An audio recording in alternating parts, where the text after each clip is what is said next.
28 अक्टूबर 2023। Last class में हम generator ख़त्म कर चुके हैं, तो अभी जो बच्चे क्लास में हैं उनसे पूछ के फिर हमने साउंड शुरू कर लिया, क्योंकि इनके स्कूल में साउंड चल रहा है। तो बेटा खौला अभी आप क्लास में नहीं है, हारून आप क्लास में नहीं है, तो अगर आप होते तो हम आपसे पूछ के चैप्टर डिसाइड करते।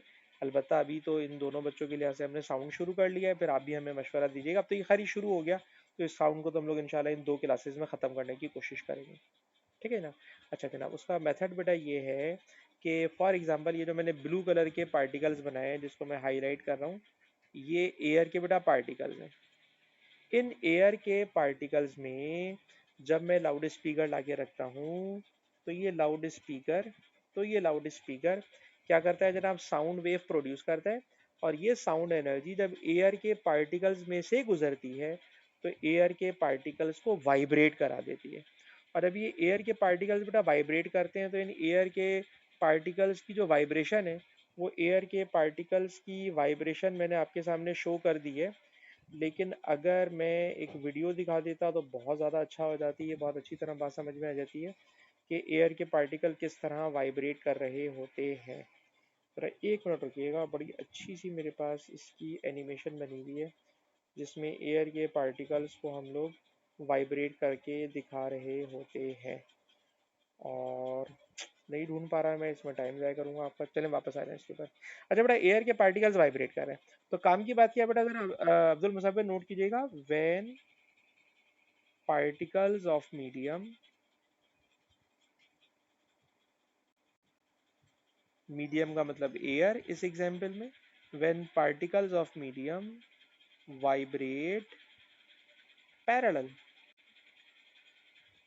To the wave motion. Wave यानी साउंड, साउंड मूव कर रही है लेफ्ट टू राइट, और एयर के पार्टिकल भी लेफ्ट टू राइट वाइब्रेट कर रहे हैं, तो it is called longitudinal wave. ठीक है जनाब, it is called longitudinal wave. तो बेटा साउंड जो है वो लॉन्गिट्यूजनल वेव है। अब्दुल मुसव्विर भाई नोट कर लीजिए इस बात को, साउंड जो है वो लॉन्गिट्यूजनल वेव है। ठीक है जनाब, एक बात हो गई।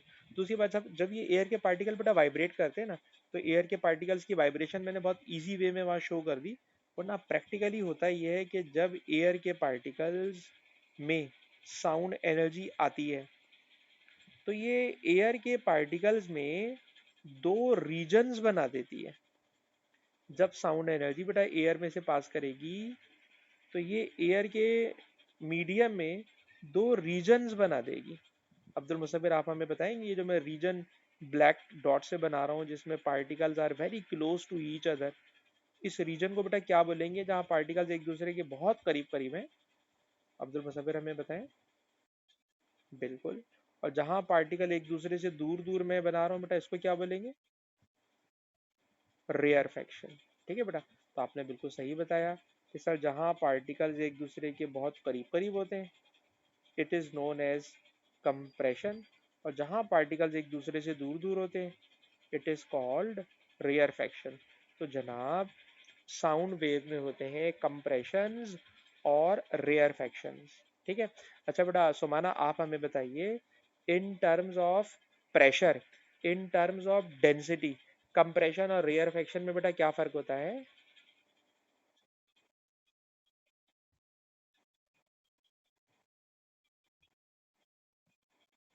सही बात है सर।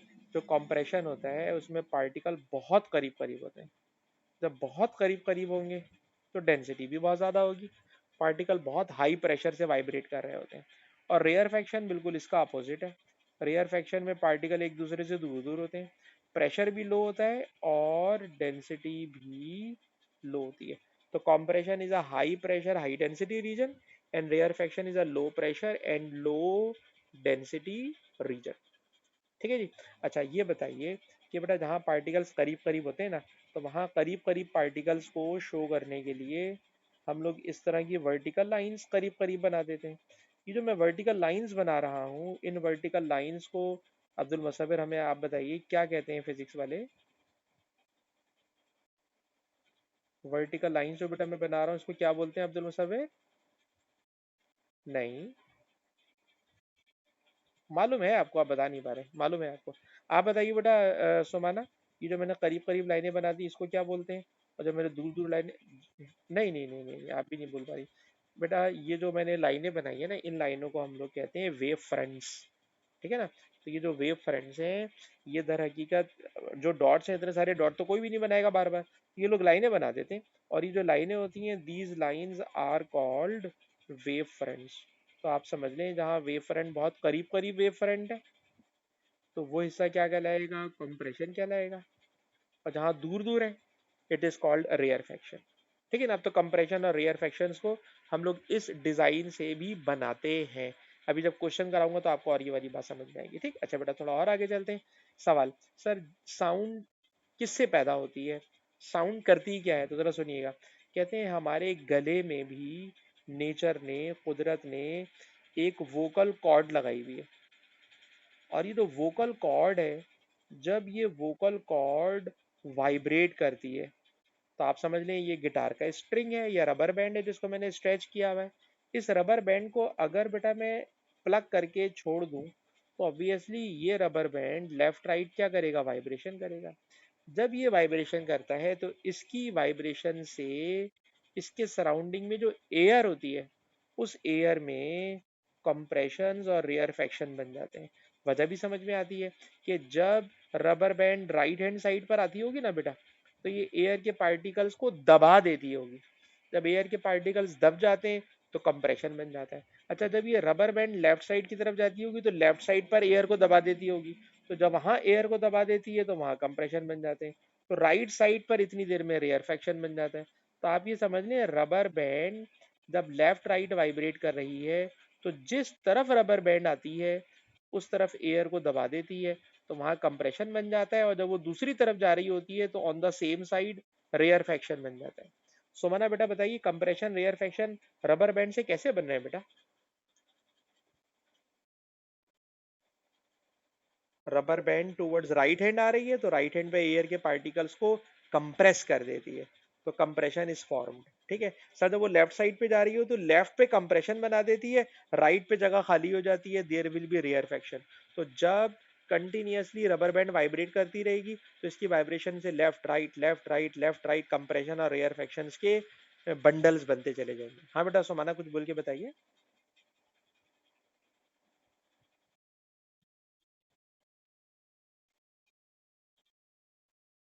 हाँ जबरदस्त। हाँ, तो मतलब ये सेंस समझ में आ रहा है ना बेटा, कि मतलब फिजिक्स सेंस के साथ समझ में आनी चाहिए, रट्टा थोड़ी मारेंगे हम लोग। ठीक है बेटा। तो जिस तरह वो जाएगा, वाइब्रेटरी ऑब्जेक्ट एयर को दबा देगा, जब एयर दबेगी तो कंप्रेशन रेयरफेक्शन आगे की तरफ भागेंगे। ठीक है। सवाल, सर इस तरह तो कोई भी बॉडी जब वाइब्रेट करती है, कोई भी बॉडी वाइब्रेट करे, तो वाइब्रेशन से कंप्रेशन रेयरफेक्शन मीडियम में बना देगी, यस। तो क्या कोई भी वाइब्रेशन कर रहा हो तो उससे आवाज लाजमी आएगी, तो इसका आंसर है कोई भी बॉडी जब वाइब्रेट करती है ना, तो उससे कंप्रेशन रेयरफेक्शन बनते हैं, लॉन्गिट्यूडिनल वेव बनती है, चाहे उसकी फ्रीक्वेंसी कम हो या ज्यादा हो। लेकिन कुदरत ने आपके और मेरे कान में, ठीक है जनाब, एक लिमिट रखी है कि हम कम से कम 20 हर्ट्ज की आवाज सुन सकते हैं, और ज्यादा से ज्यादा 20,000 हर्ट्ज की आवाज सुन सकते हैं। कम से कम 20 और ज्यादा से ज्यादा 20,000 हर्ट्ज। ठीक है जनाब। यानी वाइब्रेशन 20 से कम हो रही होगी, उससे भी आवाज आएगी, लेकिन हम सुन नहीं सकते, हमारे कान में ये सलाहियत नहीं है। तो ऐसी वेव को हम लोग कह देते हैं, ऐसी साउंड को हम लोग कह देते हैं इंफ्रासोनिक या इंफ्रासाउंड। और जो 20,000 से ज्यादा होती है, उसको भी हम लोग नहीं सुन सकते। तो ज्यादा के लिए टर्म यूज की जाती है अल्ट्रासाउंड या अल्ट्रासोनिक। तो जो इंसान के कान की रेंज है ना, वो रेंज है 20 हर्ट्ज से 20,000 हर्ट्ज तक। तो 20 से कम इंफ्रा है, 20,000 से ज़्यादा अल्ट्रा है। तो इंसान के कान की रेंज 20 to 20,000 हर्ट्ज होती है। ठीक है बेटा, ये बात भी आपको यकीनन समझ में आ गई होगी। अच्छा बेटा, थोड़ा और आगे चलें।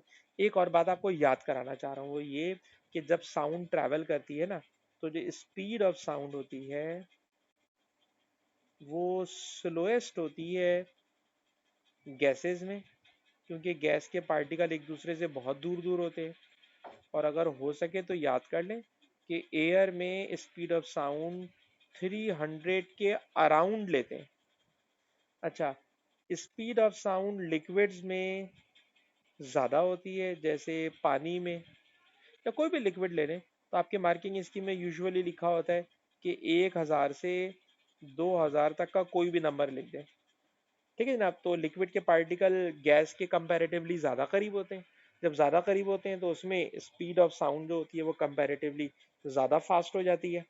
अच्छा, उसके बाद अगर हम बात करें सॉलिड्स की, तो सर सॉलिड के पार्टिकल तो बहुत ही करीब करीब होते हैं।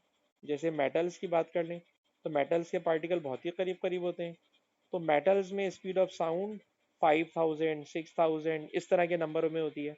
तो आप ये समझ लें कि एयर में स्पीड ऑफ साउंड सबसे कम है, गैसेस के पार्टिकल दूर दूर हैं, स्लो चलेगी स्पीड ऑफ साउंड, 340 पे चल रही है। लिक्विड में उससे ज़्यादा है, सॉलिड में उससे भी ज़्यादा होती है। तो ये आपको याद करना है।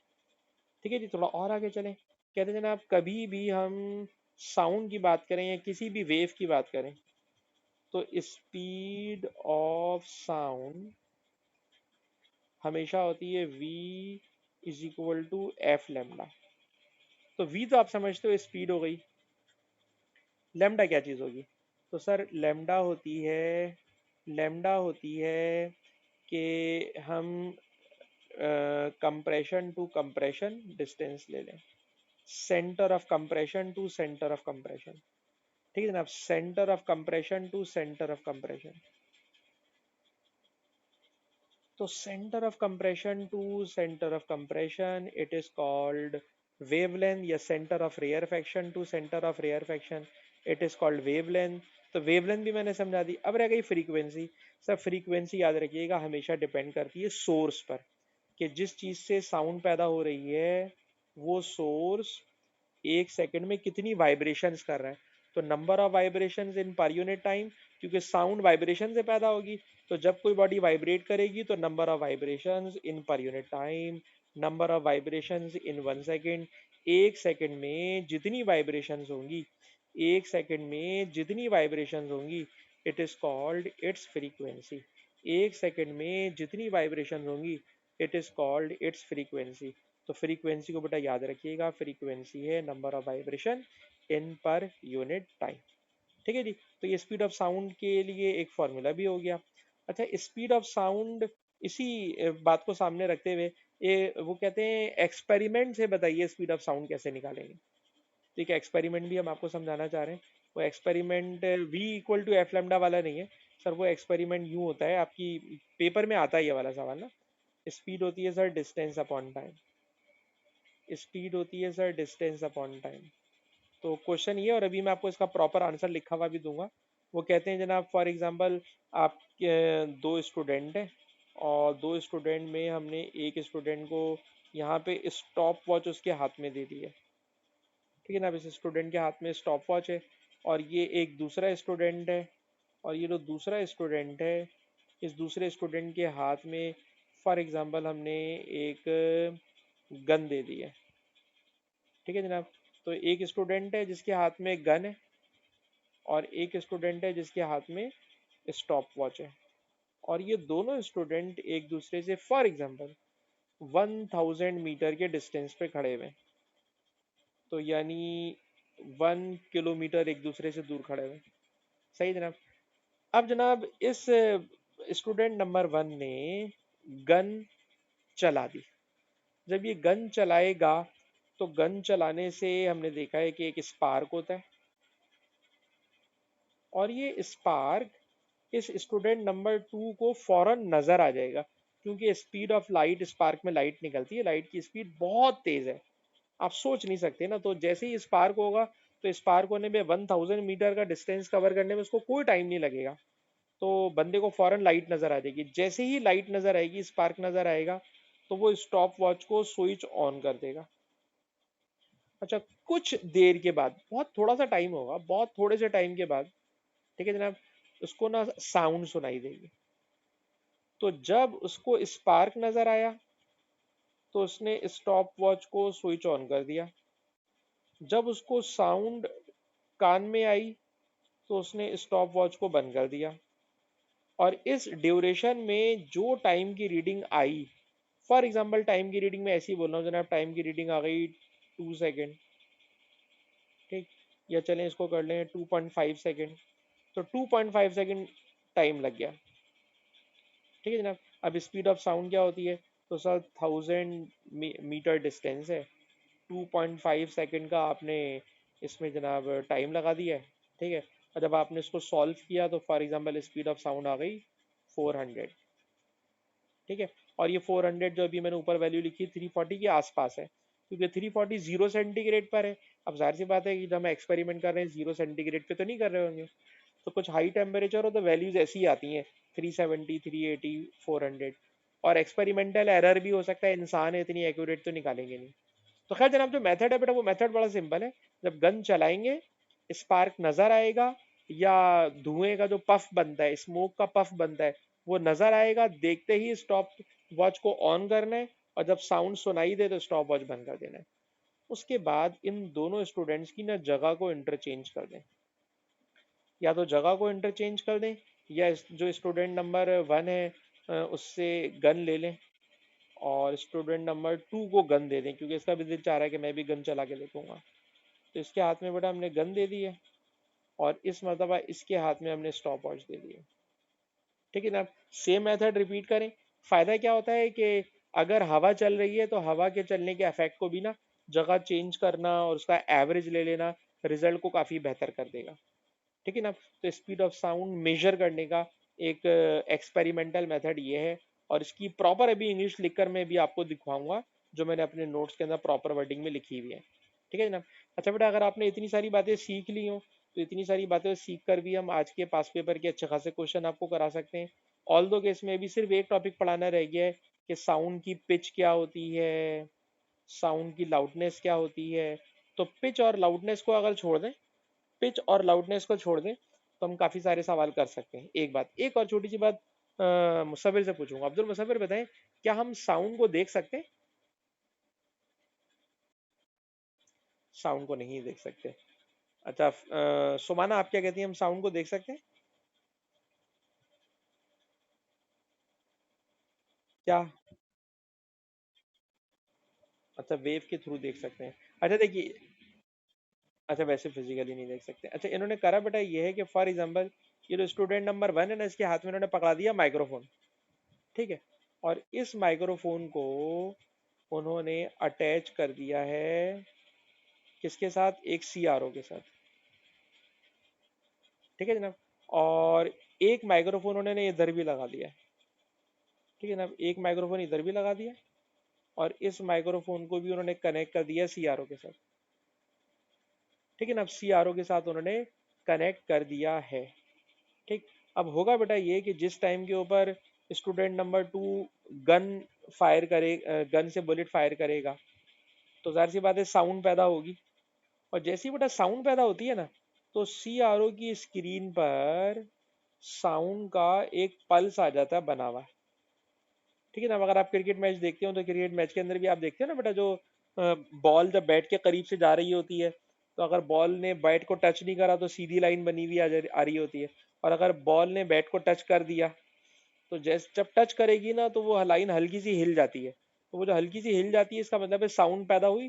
तो साउंड को माइक्रोफोन ने डिटेक्ट किया, और माइक्रोफोन ने स्क्रीन पे डिस्प्ले कर दिया। तो हम ये कह सकते हैं साउंड को माइक्रोफोन डिटेक्ट करके स्क्रीन पर डिस्प्ले कर सकता है। ठीक है जनाब, तो जो पहला पल्स आएगा वो बहुत बड़ा आएगा, लेकिन जो माइक्रोफोन नंबर 2 का पल्स आएगा थोड़ी देर बाद, वो पल्स जो होगा ना वो छोटा होगा, क्योंकि आवाज वहां पहुंचते पहुंचते हल्की हो चुकी होगी। ठीक है जनाब। अच्छा ये जनाब दो पल्स आ गए। तो जो पल्स नंबर 1 आया है, ये उस वक्त का है जब यहाँ पे साउंड पैदा हुई। पल्स नंबर 2 उस बात का है जब साउंड यहाँ पहुंची, और बेटा सीआरओ को हमने कंप्यूटर से कनेक्ट किया हुआ होता है, और वो कंप्यूटर इन दोनों पल्सेस के बिटवीन का टाइम हमें बता देता है। तो आप ये समझ लें, सीआरओ एक ऐसा डिवाइस है जो स्क्रीन पर लाइट को डिस्प्ले, सॉरी साउंड को डिस्प्ले कर सकता है, साउंड को डिस्प्ले कर सकता है, और साउंड को डिस्प्ले करने के अलावा इससे हम टाइम मेजर कर सकते हैं बिटवीन द टू पल्सेस, और इससे भी वही डिस्टेंस अपॉन टाइम करेंगे तो स्पीड ऑफ साउंड आ जाएगी। तो ये भी बेटा थोड़ा सा मैंने सीआरओ के अंदर ऐड कर दिया है। ठीक है जी। अच्छा बेटा, अब हम शीट में जा सकते हैं, और जितनी हमने थ्योरी पढ़ ली है इस थ्योरी को अब हम यूज़ करके शीट में लेकर आ जाएं। और अब आप शीट में आएंगे तो बेटा, खौला आपके लिए हम रिकॉर्डिंग कर रहे हैं, पेज नंबर 418 आप खोलोगे, और जब आप पेज नंबर 418 खोलोगे तो पेज नंबर 418 पर साउंड की शीट है। सुमाना आपके पास मेरे ख्याल में नई बुक है, उसमें देखें ये वाला पेज नहीं होगा, थोड़ा सा आगे पीछे होगा, लेकिन ढूंढ लें बेटा साउंड को। सुमाना बेटा, मिल गया ना? और जब आपको मिल गया तो अब आप जरा, अब्दुल मुसव्विर पहले मुझे ये बताएं, जो इसने लाइनें बनाई हुई हैं, ये लाइनें किस चीज को रिप्रेजेंट कर रही हैं? जो लाइनें बनी हुई हैं साउंड के वेव फ्रंट्स, साउंड वेव तो है लेकिन जो लाइनें बनी हुई है तो वेव फ्रंट्स है, ठीक है बेटा? तो ये साउंड के वेव फ्रंट्स है। कह रहे हैं इन वेव फ्रंट में, कह रहे हैं कंप्रेशन के सेंटर को क्रॉस करें और सी उसका नाम रखें। तो मैंने कहा ठीक है जी, हमने इसको क्रॉस कर दिया, इसको क्रॉस कर दिया, इसको क्रॉस कर दिया। उसने एक को कहा था, हमने जज्बात में 3 जगह कर दिया। और इन सब को हम लोग नाम लिखने जा रहे हैं। It is centre of compression, it is centre of compression, it is centre of compression. फिर कहते हैं जनाब सेंटर ऑफ रेयरफेक्शन पे भी क्रॉस करें और लेबल करें इसको आर से। हमने कहा जी अच्छा, इसको मैंने यहाँ पे बीच में कर दिया, कोई फर्क नहीं पड़ रहा, उसने नहीं लिखा बीच में करें या साइड में करें। ये बड़ा सारे के सारे रेयरफेक्शन है और कह रहे हैं इसको आर से डिनोट करें, तो मैंने जनाब इसको आर से डिनोट कर दिया। फिर कह रहे हैं इसकी वेवलेंथ 0.45 है। तो अगर वेवलेंथ 0.45 है तो इसका मतलब ये हुआ यहाँ से यहाँ तक 0.45 है। और अगर मैं यहाँ तक चला जाऊँ, यहाँ तक आप क्यों जा रहे हैं सर? उसका चक्कर ये, नीचे क्वेश्चन में पढ़ो, लिखा हुआ है कि 0.90 को डबल हेडेड एरो से ड्रॉ करके दिखाएं। तो हमने कहा अच्छा भाई, rarefaction to rarefaction it is 0.45, और अगर दो वेवलेंथ की बात कर रहा हूं तो इट विल बी 0.90। तो 0.90 it is the total distance from R to R. R से आर तक का डिस्टेंस इट इज 0.90। ठीक है बेटा, यहाँ तक क्या आपने कॉपी कर लिया? ड्राइंग है बेटा, सुमाना आप कर चुकी है? सुमाना बेटा, क्योंकि आपकी बुक में है ना बेटा, इसलिए मैं आपको वेट स्पेशली कर रहा हूँ। अच्छा जी, आगे चलें। तो फिर कहते हैं calculate speed of wave, speed calculate करना है। अब्दुल मुसव्विर हमें स्पीड का फार्मूला सुनाए, अभी अभी हम पढ़ा कर आए हैं आपको लास्ट पेज पे। यार ये बताओ ना बेटा, जिस क्वेश्चन में हमें फ्रीक्वेंसी दे रहा है, जिस क्वेश्चन में हमें वेवलेंथ दे रहा है, तो बेटा उसी फॉर्म में क्वेश्चन को सॉल्व करेंगे ना बेटा Abdul Musavvir. You are given frequency, you are given lambda, तो बेटा डी अपॉन टी तो नहीं चलेगा?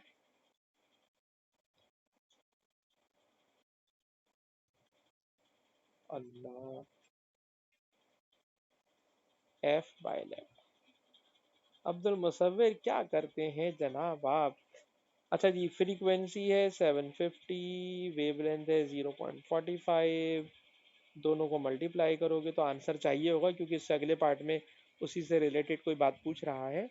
तो क्या सुमाना आप हमें बता सकती हैं मल्टीप्लाई करके क्या आंसर आ रहा है?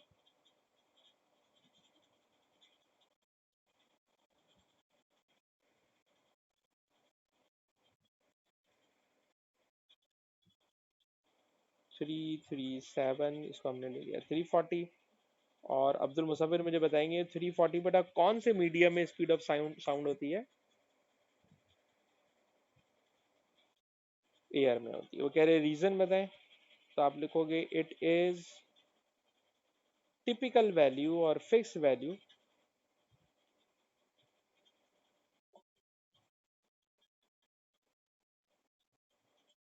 हाँ, it is typical value of speed of sound in air. ठीक है ना, speed of sound in air की ये टिपिकल वैल्यू है। सुमाना बेटा कॉपी कर लीजिए।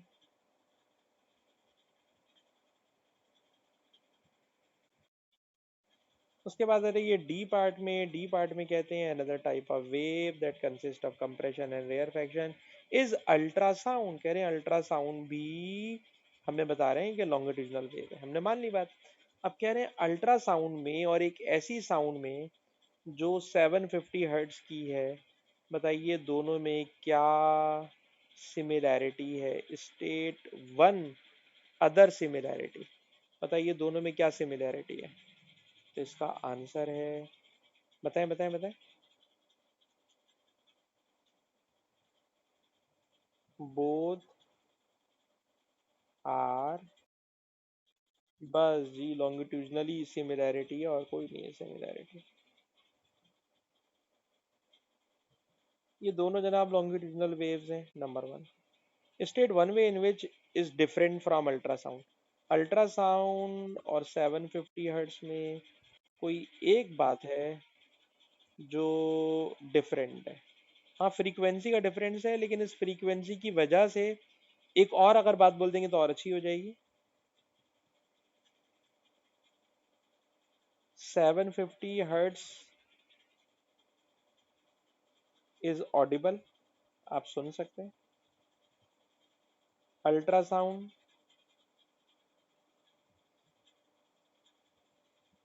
इज अनऑडिबल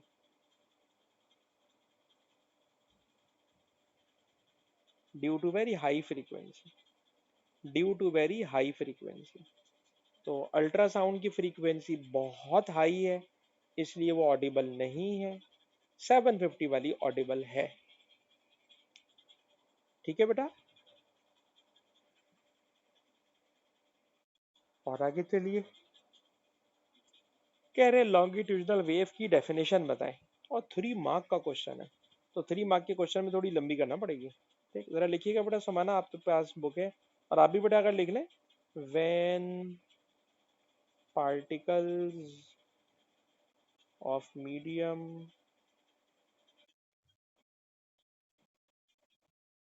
हाँ सब कुछ कर देंगे, सब कुछ कर देंगे। When particles of medium vibrate parallel to the wave motion, it composed of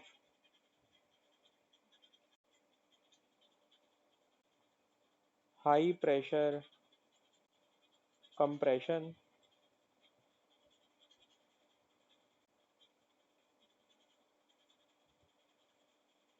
and low pressure rarefactions। ठीक है जनाब, तो कंप्रेशन रेयरफेक्शन और हमने हाई प्रेशर लो प्रेशर की भी बात कर दी। जगह होती तो हाई डेंसिटी लो डेंसिटी भी कर देते। ठीक है बेटा, तो आई थिंक कि आपने इसको यकीनन कॉपी कर लिया होगा।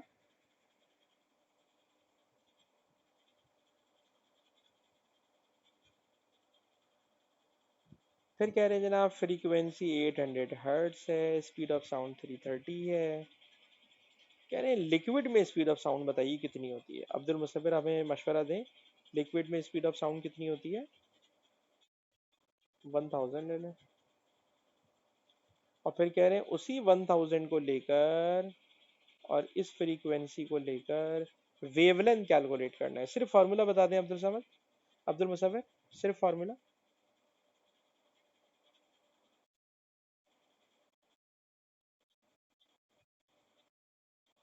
सही बात है, wavelength is equals to speed divided by frequency.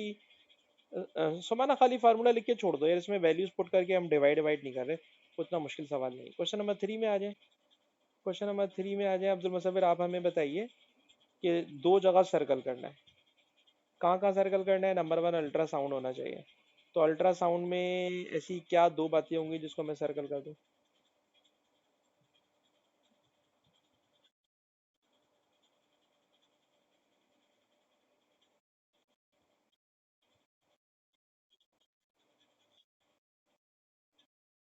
वो तो है, इसमें से जो दिए हुए बेटा उसमें से ऑप्शन पकड़ोगे ना, मैं किस चीज को सर्कल करूं।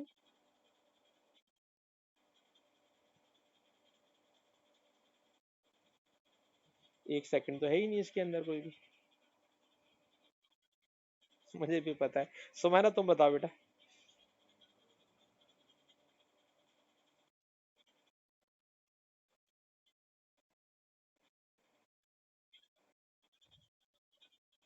सही बात है, एक तो 35,000 वाले को सर्कल कर देना चाहिए।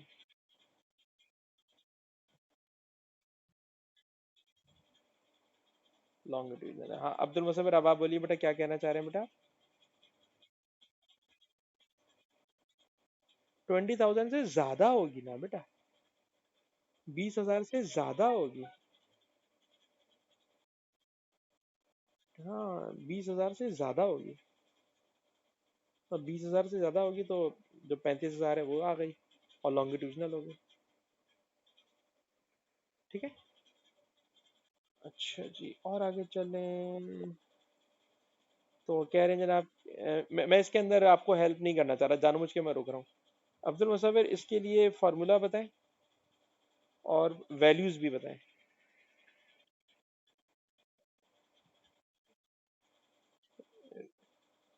Wavelength is equal to v by f. ठीक है, अब वी बताएं।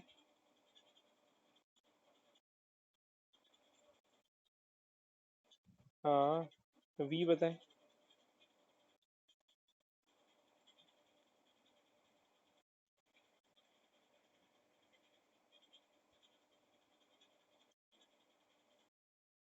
जबरदस्त। सुमाना आप बताएं बेटा, स्पीड। फ्रीक्वेंसी तो हो गई ना बेटा, फ्रीक्वेंसी तो आपने लिख दी। जी। और यार मुसव्विर भाई क्या करते हो यार, ये एक्सरे है बेटा। एक्सरे होती है इलेक्ट्रो मैग्नेटिक वेव, और all electromagnetic wave travel with speed of light, that is 3 exponent 8। Abdul Musavvir बताओ बेटा, आपको नहीं पता ये वाली बात कि electromagnetic wave, all electromagnetic wave travel with same speed, सबकी स्पीड होती है 3 एक्सपोनेंट 8। तो मैंने स्पीड की जगह लिखा 3 एक्सपोनेंट 8, फ्रीक्वेंसी से मैंने उसको कर दिया डिवाइड, और डिवाइड करके बेटा मुझे बता दो क्या आ रही है वेवलेंथ। ठीक है ना, वो डिवाइड करके आ जाएगी, चलो उसकी बात नहीं है, पर वो डिवाइड करने में मैं इंटरेस्टेड नहीं हूँ। काम की बात क्या है बेटा, 3 एक्सपोनेंट 8। अब्दुल मुसव्विर आपके दिमाग में क्यों नहीं आ रहा बेटा? ठीक है, आप जहन में रखोगे, तमाम इलेक्ट्रोमैग्नेटिक वेव्स की स्पीड सेम होती है, और वो 3 एक्सपोनेंट 8 पर होती है। क्वेश्चन के सी पार्ट पर आ जाए। क्वेश्चन का सी पार्ट ऑल के साउंड का नहीं है, लेकिन अब आया हुआ शीट में तो उसको निपटाएं। कह रहे हैं एक्सरे जब कोई डॉक्टर कर रहा होता है, डेंटिस्ट कर रहा होता है, तो कहते हैं डेंटिस्ट के लिए एक्सरेज खतरनाक होती हैं, इसलिए डेंटिस्ट दूर जाके खड़ा हो जाता है। और पेशेंट के लिए एक्सरे खतरनाक नहीं होती, वो सेफ होती हैं, और पेशेंट के ऊपर एक्सरे हम लोग फायर कर देते हैं। क्वेश्चन है, बताइए क्यों। ये क्यों सवाल है कि डॉक्टर के लिए खतरनाक और पेशेंट के लिए खतरनाक नहीं होती। जी अब्दुल मुसव्विर, पहले आप बताने की कोशिश कीजिए।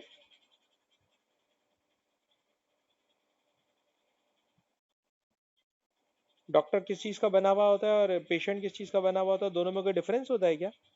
कि डॉक्टर के लिए खतरनाक है और बंदे के लिए खतरनाक, पेशेंट के लिए खतरनाक नहीं है? अब्दुल मुसव्विर बस सोचें, दोनों अलग अलग चीज़ के बने हुए।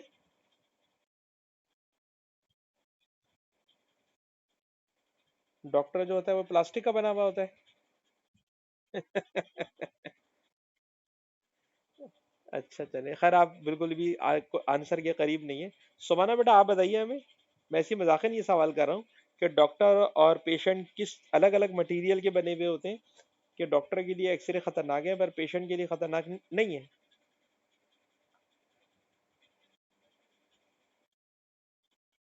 तो फिर क्यों उसके लिए खतरनाक है और उसके लिए खतरनाक नहीं है?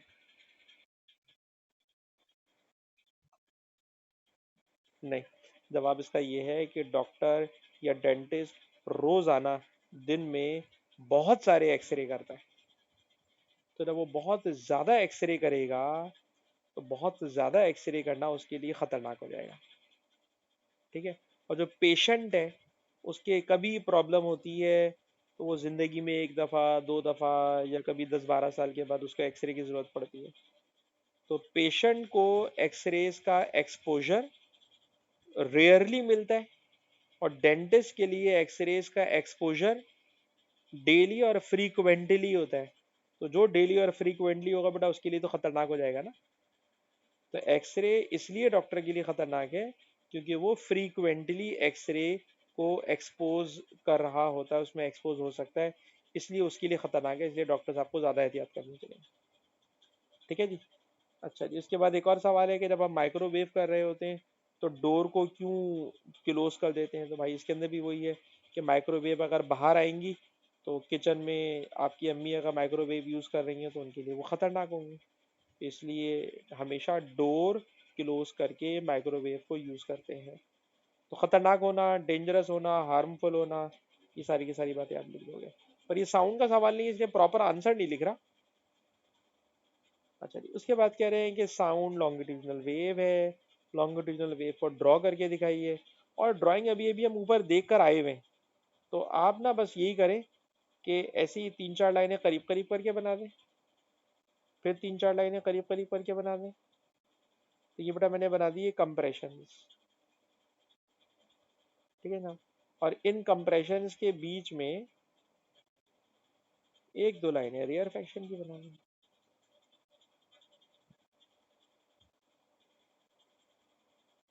जी बेटा, तो ये ड्राइंग है।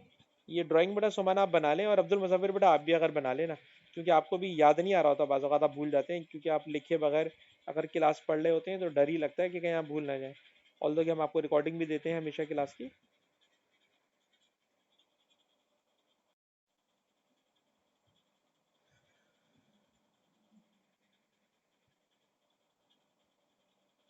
और अगर आप ये बना चुके हैं तो बेटा उससे आगे वो कह रहे हैं a longitudinal wave passes one medium into another medium, speed of wave वहां स्लो हो गई है। तो जहां स्पीड स्लो हो जाए ना, समझ जाइए, स्पीड स्लो हो जाए, स्पीड फास्ट हो जाए, समझ जाइए ये बात करने जा रहा है रिफ्रैक्शन की। रिफ्रैक्शन जब होता है जब स्पीड ऑफ वेव स्लो या फास्ट होती है, देयर विल बी रिफ्रैक्शन। तो कह रहे हैं जब स्पीड स्लो होती है तो बताइए फ्रीक्वेंसी, तो याद रखिएगा कि रिफ्रैक्शन में नो चेंज इन फ्रीक्वेंसी। ठीक है जनाब, जब कभी स्पीड में वेरिएशन आ रही होगी तो there will be refraction. Refraction में फ्रीक्वेंसी चेंज नहीं होती, वेवलेंथ चेंज होती है, और वेवलेंथ स्पीड के साथ डायरेक्टली प्रोपोर्शनल है। स्पीड स्लो हो रही है तो वेवलेंथ छोटी हो जाएगी। ठीक है जनाब, स्टेट व्हाट हैपन, क्या होगा, तो वेवलेंथ शॉर्टर हो जाएगी, फ्रीक्वेंसी नो चेंज। कह रहे हैं स्पीड ऑफ साउंड एयर में टिपिकल वैल्यू बताएं। It is 340। It is 340। इसके बाद इधर आ जाएं, बहुत ही आसान सा सवाल है। कह रहे हैं मीडियम बताएं, जल्दी जल्दी से अब्दुल मुसफिर बताएं मीडियम। 1500 मीटर पर सेकंड क्या होगा, solid liquid gas. Speed of sound liquid है। फिर 5000 वाला सॉलिड है। फिर 300 वाला एयर है। ठीक है जी। उसके बाद अगेन वही बातें कर रहे हैं, कंप्रेशन रेयर फैक्शन बताएं, हम नहीं कर रहे। रेयर फैक्शन बताएं लो प्रेशर की टर्म में, और 1 मार्क का क्वेश्चन है। तो लिखोगे द रीजन, बेटा लिखिएगा सुमाना अपनी बुक में, द रीजन ऑफ, हाँ, low pressure, low density, far away from each other,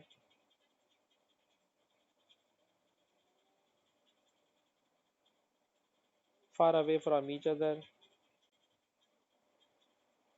is rare faction.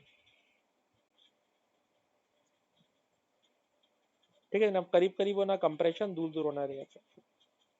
हाँ बेटा सुमाना अगर कर चुकी हो, सुमाना जब तक लिख रही है, जब तक मैं अब्दुल मुसव्विर को एंगेज कर रहा हूँ। अब्दुल मुसव्विर जरा इस सवाल को पढ़ो, और सिर्फ सवाल पढ़ के मुझे समझ के बता दो सवाल में बोल क्या रहा है। सुमाना कॉपी कर रही है।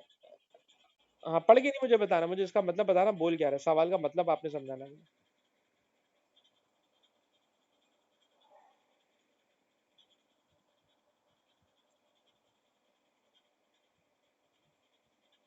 What is the meaning of the question, question में बोलना क्या चाहते हैं।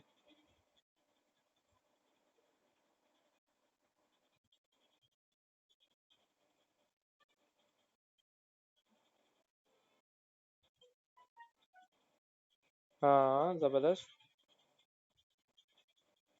हाँ जबरदस्त।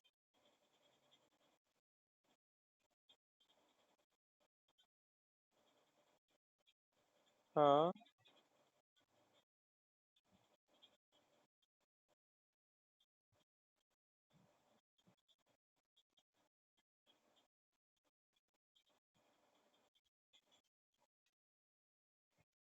सही, जबरदस्त। इसका मतलब आपको पूरा सवाल समझ में आ गया, जबरदस्त हो गया जी। कह रहे बताइए जमीन और चांद के दरमियान डिस्टेंस कितना है?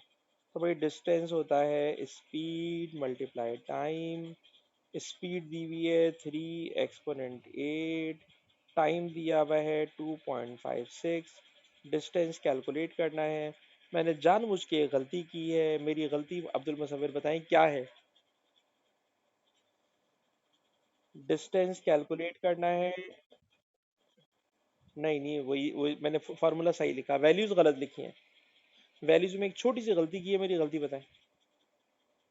टाइम है 2.56, स्पीड है 3 एक्सपोनेंट 8, स्पीड 3 एक्सपोनेंट 8।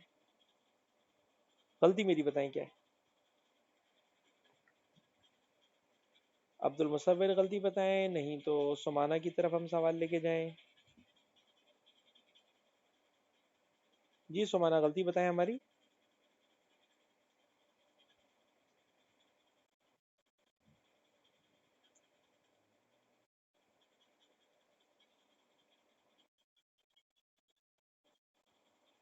हाँ गलती बताएं। क्या फार्मूला पर क्या होना चाहिए? भाई डिस्टेंस निकालना है, डिस्टेंस होता है वेलोसिटी इनटू टाइम। फार्मूला तो सही लिखा है।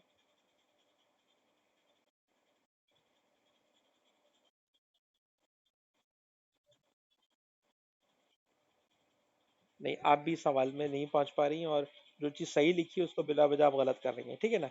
अब जो गलती है, ज़रा गलती सुनिए सर। गलती ये है कि सर लाइट गई है और टकरा कर वापस आई है, तो ये जाकर वापस आने का टाइम है। तो एस डिस्टेंस जाना, एस डिस्टेंस आना, तो डिस्टेंस हो गया 2s। ठीक है ना? अब जो लाइट है बेटा वो गई है और जाकर वापस आई है।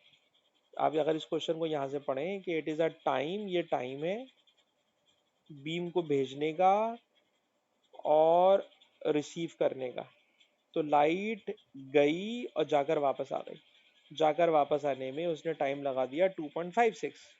तो 2.56 जाकर वापस आने का टाइम, टाइम मल्टीप्लाई वेलोसिटी, लेकिन डिस्टेंस 2 से मल्टीप्लाई हुआ है, और ये 2 जो यहाँ मल्टीप्लाई हो रहा है बेटा, ये वहां जाके डिवाइड हो जाएगा। तो ये मेरी गलती है। या यूं कह लें कि टाइम को 2 से डिवाइड कर लें, एक ही बात है, डिस्टेंस को 2 से मल्टीप्लाई करें और वही 2 उधर आके डिवाइड हो जाएगा, तो फिर आपको जो डिस्टेंस मिलेगा it will be right distance. So माना गलती समझ में आई बेटा? हाँ, तो आप गलती पकड़ नहीं पाई, ये मुझे हैरत हो रही है, क्योंकि डिस्टेंस बेटा जाकर वापस आना है, ठीक है। अच्छा बेटा, इस रिकॉर्डिंग को हम यहीं पे कर रहे हैं।